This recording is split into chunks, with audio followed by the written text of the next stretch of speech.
when I left here last week, the title of my talk last week was Moment by Moment Gratitude. And when I left here last week, I left here knowing that I would be stepping into the 5 days. And I call it the 5 days because it's the 5 days of Nora's transition. The accident was on the 25th, and that was the day before Thanksgiving. And then the next 4 days to today, which takes me to the day that she actually made her transition. And I always think about the fact that that she gave us 5 days, that she stayed here 5 days to give us the opportunity to move through it, to go into this brand new world in front of us, which was a world without her, and for her to go into some brand new version of herself that none of us can fathom or understand. And I know there are a lot of people who think they understand, and who, even the people that have had near-death experiences, who come back and tell us what it was like. And I remember one time I said to someone who said to me, I had a near-death experience and my reaction was not very pleasant. I was like, but you didn't die, so you don't really know. You almost died. The person was like, oh, how dare you? But that was my reaction at that moment. I was like, so we don't know. There's just no knowing. And, a lot of people talk to me about this week, and there was a lot of people have reached out. And I knew how hard this was going to be. And so Wednesday, which was the day of her accident, Kevin and I got up and we went to the beach. And we got up very early and went to the beach and had the most beautiful morning.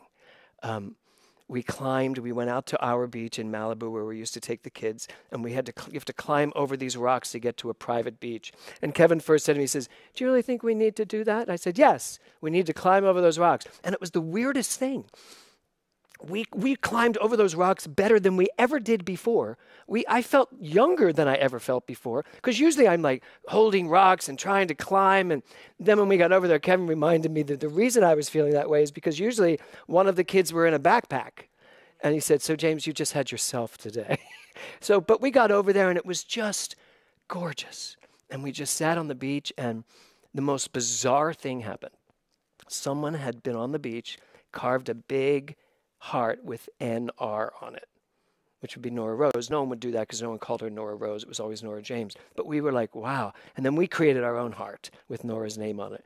And then the dolphins came out and started jumping up and down all around. And we just had the most beautiful morning, because what I realized was not that, I'm going to make this a happy week. I didn't do any of that. I just said to myself, allow yourself to let yourself feel whatever you need to feel. But it was amazing. I could only feel good. I could only feel not happy. Of course, there was grief, but I could only feel the positive. I kept feeling the positive. I kept going to myself, this is weird. You're not crying. You're feeling okay. And even in my head, I kept hearing Nora saying to me, like, move on, get over it. Come on. And I just kept feeling this the whole day, actually most of these 5 days. So the first thing I want to say to you today is, I'm okay. I am okay. A lot of people ask me. A lot of people also give me a lot of praise for how I've moved through this. But I got to tell you, it's nothing special for any of us. You go through, Marilyn Taylor's doing the exact same thing I had to do. When you lose someone, you go through it. I said to Matthew Shane today, the best I can say is, I'm here, aren't I? I'm breathing. I'm taking step by step. I'm living my life. Now, the truth is, I could live my life better. I could live my life bigger. I could live my life fuller by clearing up some stuff. And that's this last day. So I just finished my book, The 5 Questions. And the 5 questions take the 5 days of Nora's passing as each day is a question within those 5 days. And I was able to incorporate my entire 5-day journey through those 5 days of releasing my daughter and put it into a book that includes the 5 questions and how you can use those 5 questions to manifest a response to anything that goes on in your life. And it's taken me 2 years to write it, but I promised myself I'd finish it before this day. I promised myself I would finish this book before we celebrated Nora's second transition. second year. And so I did. I finished it and I sent it out. And the responses, I sent it out to a select group of people to read it. And the responses have been really amazing. But the biggest response I got that meant the world to me was my son's when he read it. And he called me and he said, Dad, you probably should have told me not to read it on a plane. I said, oh, did you read it on the plane? He said, I thought I'd read it. I read a few pages and then I put it down because it was too hard. But then I thought, oh, I'll read it on the plane. The poor person next to me, he said, I just sobbed the whole way home reading your book. I was just crying and crying, and the person kept handing me tissues, and I never even talked to them. I just took the tissue. And he was just telling me this story of what it felt like to go through this story. And he said something to me that really moved me. He said, the whole conversation moved me, but he said, this has really given me the opportunity and the freedom to live my life, to be okay. And it so moved me. And I cannot wait for you all to read the book. It'll be done as soon as I get everybody's notes back and edit it and give it to the agent and they publish it. You'll see it in about 5 years. 5 years, a year for each. No, it's going to get out very quickly, I think. But the first question in the book is, why am I here? And so I asked myself that question this week a lot. Why am I here? Why am I here? And the answer I kept getting back was to forgive. And I'm like, I'm not someone who holds on to things. I don't hold on to grief. I don't hold on to anger. I don't hold on to resentments. I just kind of don't, except when I do. And I think you're probably all like that, right? I don't hold on to grief. I don't hold on to resentments at all, except her. And then we realize we have one to deal with. So I got that, and I was like, why am I here? To forgive. The title of my talk today is The Freedom of Forgiveness. The freedom of forgiveness. So to forgive means to let go. That's what it means, to let go of something. To forgive means to let go. Now, when you let go of something, you're a lot lighter, aren't you? Don't we all want to have a more light sense of life, our lightness of being? So to forgive is to let go, to lighten your loads. Jamie started to talk about it up here. Memories. We all have memories. When we look at our lives and we look back at our memories, it is really important for us to not bring back the emotion of those memories, but to just see those memories for what they are. You have changed since that happened. In some way, you've changed. Now, what we tend to do is we tend to bring the memories back, and they're fully complete with all of the emotions, and we're stuck right where we were when they happened. That's the forgiveness. When you're forgiving a resentment, you're forgiving a memory. When you are forgiving someone for something they did, you are forgiving a memory. They're memories. That's all they are. Memories have power only because you give them power by holding on to what it is that memory brings for you.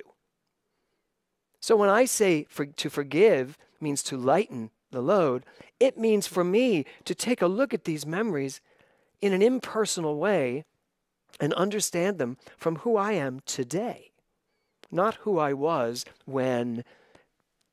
fill in the blank. So Ernest Holmes said this: the biggest life is the one which includes the most. How many of you want a big life? Joyce, do you want a big life? You're having a big life, right? Right. Esther, don't you want a big life? Right. We all want big lives, but what does that mean? What does a big life mean? A big life doesn't necessarily mean a Pulitzer, although I'm expecting that. A big life just means that you are living from the bigness of who you are.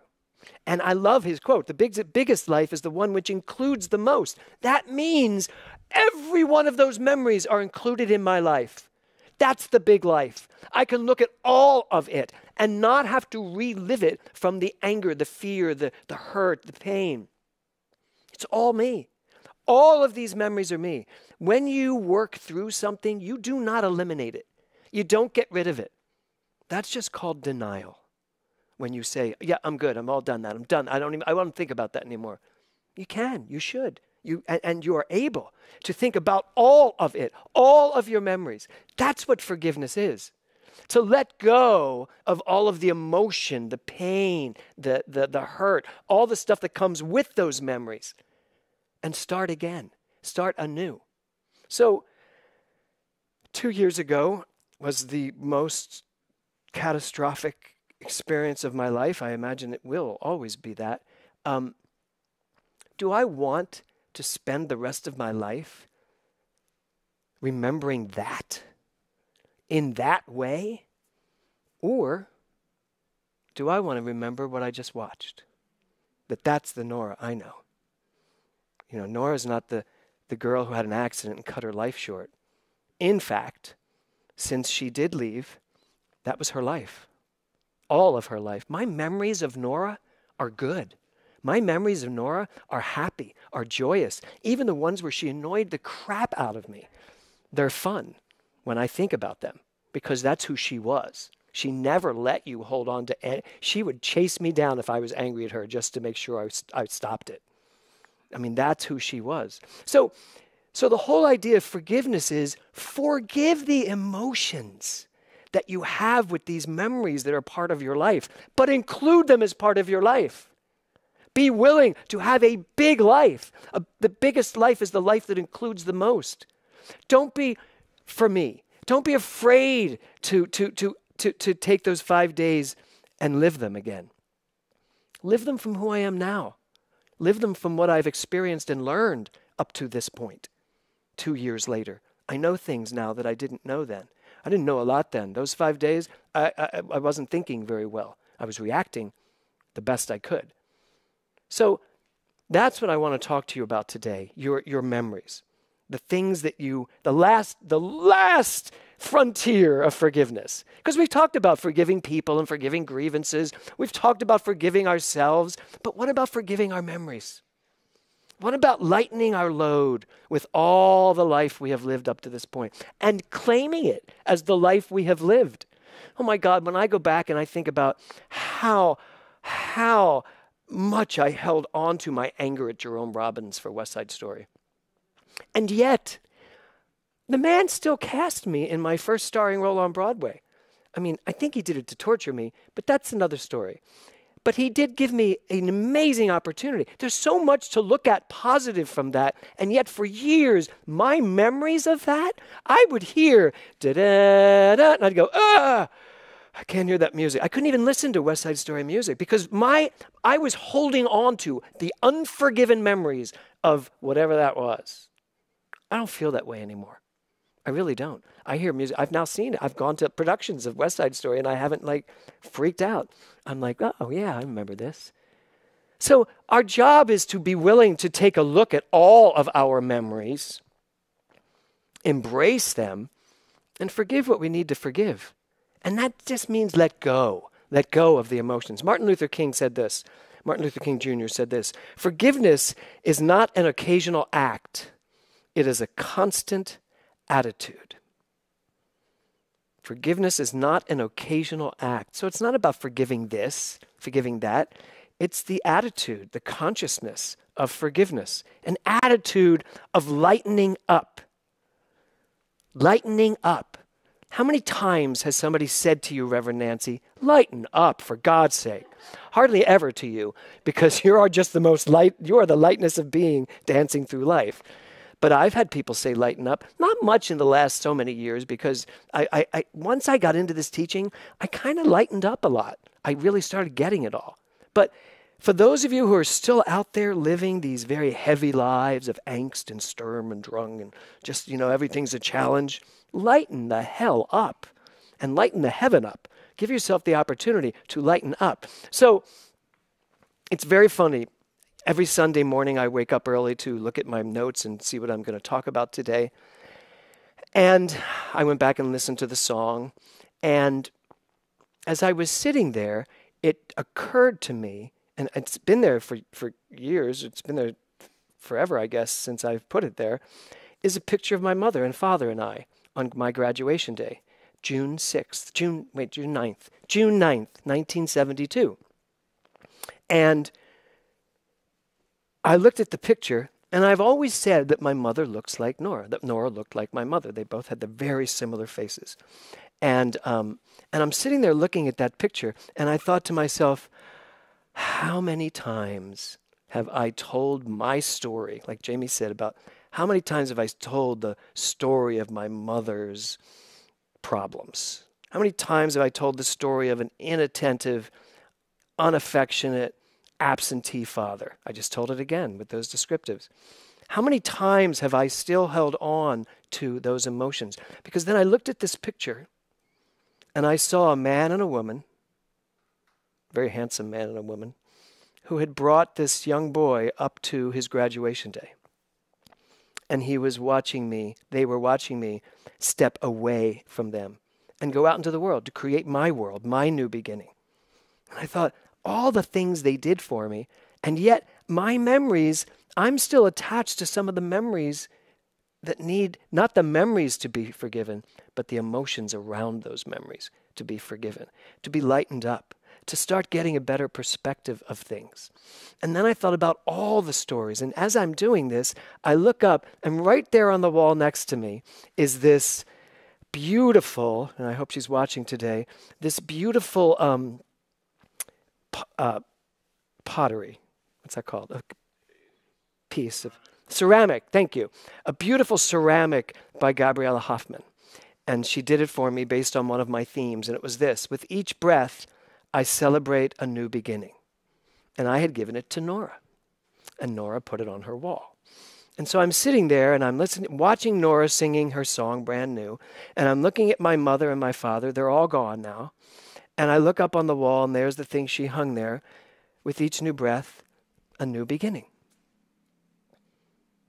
It's hard to breathe if you are holding on to so much that you have not forgiven. It is hard for you to breathe and create a new beginning if you are still pulling up memories that stop you in your tracks. There is a way to look at our entire lives from the perspective of knowing there is good in it, no matter what. I was thinking about Terry Taylor the other day. Terry was the lightest. I mean, he could be really, yeah, we all know that. But he still had this light energy to him. And Kevin and I, on the 25th, we went to a restaurant to one of those beach restaurants where you got to sit on the beach. We went and Kevin ordered coffee and then put all this whipped cream on it. And I turned to him and I went, "Oh my God, you're like channeling Terry Taylor." And then I said, "I'm doing that too, even though I'm off dairy." And I threw all this whipped cream in my coffee and we just sat there. Those are the memories. These are the things we remember about those we love, even when, and I'm going to say, not when we lose them, even when there's now a distance between when they were here and when they weren't. We haven't lost anything. In fact, I think I'm starting to gain a perspective that is so rich and so full. Sometimes it's hard to even navigate it in my own heart. So the question I have for you is this: what are you still holding on to? Because there's a difference between, it says that the title is The Freedom of Forgiveness. There's a difference between being free of all of this, and I'm free because of. Now think of the difference. I'm free of this. No, I'm not. I will never be free of that night when a phone call came in and said that there was an accident. I will never be free of that moment. But I'm free because I can look at that moment now with a clear mind, with an open heart. So free of is not the deal. It's free because of. And it's the because that's the operative here. And what does that really stand for? Well, it stands for the fact that right where I am, I know who I am. There's a difference between holding on to things and remembering things. I want to remember my life, not from the emotions when they happened, but I want to remember my life from who I am now and have perspective when I look at it and understand what I'm looking at. And that's forgiveness. That is the ultimate final frontier of forgiveness, to forgive our memories, to forgive all the stuff that came with it and be able to start anew, brand new. Meister Eckhart said, be willing to be a beginner every single morning. Be willing to be a beginner every single morning. You know what that would mean? You got to stop telling your story. You got to stop telling the story that, I lost my daughter 2 years ago and I'll never be the same. That's a story. Are the facts there? Sure. You got to stop telling the story that is stopping you in your tracks.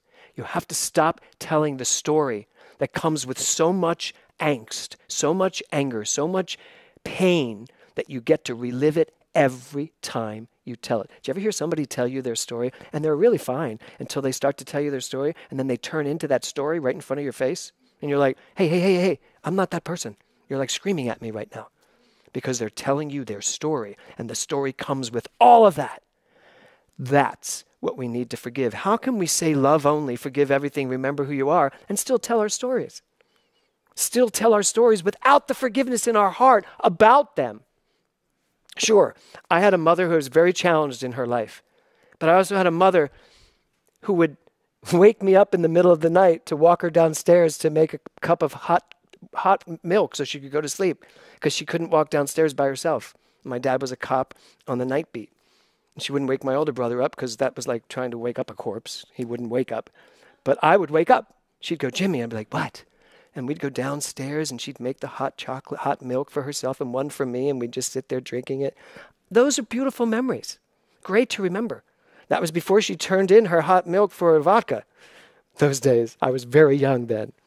So that's what I'm here to ask you. What are you still holding on to? What emotions, what memories, what pain are you still holding on to? And driving everybody around you crazy because of it, by the way. So what are you still holding on to? So I have 5 suggestions. I'm living in the world of 5 now. 5 suggestions. Number 1, let your memories be fluid. Let your memories be fluid. Allow your memories to grow as you grow. Don't insist on turning yourself into a 5-year-old every time that comes up. Allow your memories to be fluid. 2, let go of the heaviness of what you remember. Let go of all the emotion that comes with that. So if you allow your memories to be fluid, then you are literally letting go of whatever you need to let go of. As the affirmation says, letting go of what no longer serves me. Number 3, be willing to feel it differently. Be willing to feel it differently. We bring these memories up sometimes in such a way that we feel them exactly the way we felt them. And now we've reverted back to someone we were. Be willing to feel it differently. Number 4, let your memories evolve. Don't just let them stop right where they are. Let your memories evolve just like you are evolving. If you're evolving, your memories have to evolve. That doesn't mean you need to be a revisionist and suddenly tell them differently. No, this is what happened, but let them evolve, let them grow. Maybe there's some insight. Maybe you understand why so-and-so did so. Maybe Jamie realizes why I took that script and rewrote it. There was no script, it was an idea. Well, I just ran off with it by myself. Who knows where he is? Let your memories evolve just like you evolve. And the last one is this. You are not your memories. You have memories. They don't have you. And that's a big one. You have memories. Your memories shouldn't have you by the grip. So, as I moved through this week and as I moved coming into today, the biggest takeaway from this whole week for me has been lighten up. To lighten up. And I hear Nora's voice in me saying lighten up. I do. I also hear her voice in me telling me to grow a pair. And every time I hear that, I laugh. And I think to myself, lighten up, grow a pair, they're kind of the same thing. So what I came to by the end of this was, it is time for us to be willing. When I say to move on in my life, I don't mean to move on past this horrible thing that happened in my life. I mean to move on with it. To to make it, well, it's a part of me, it will always be a part of me, but to keep this thing a part of me, but to keep it evolving, to keep it growing, to give myself permission to understand it more, to understand it better. When I'm sad, to be sad. When I'm grieving, to grieve. When I'm remembering, when I'm watching her and listening to her music, to just be the joy, to have the joy, and to give myself permission to enjoy my life and not feel like for some reason I shouldn't be allowed to. That is a big thing when it comes to grief. People very often feel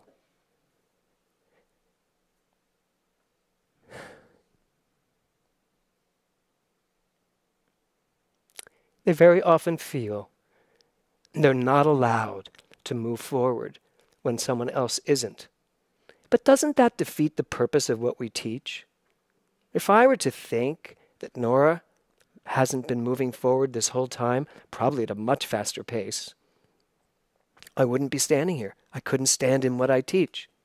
I look at Tiffany, I know that she has her own grieving process with her father, who is probably off cursing someone out on some realm, right? Or Terry, who's in the middle of some major deal somewhere, right? This is what we have to know. So it's not that I have to put this in the right place. You need to take your memories, embrace your memories. The biggest life is the life that includes the most. Take it all. It's all yours.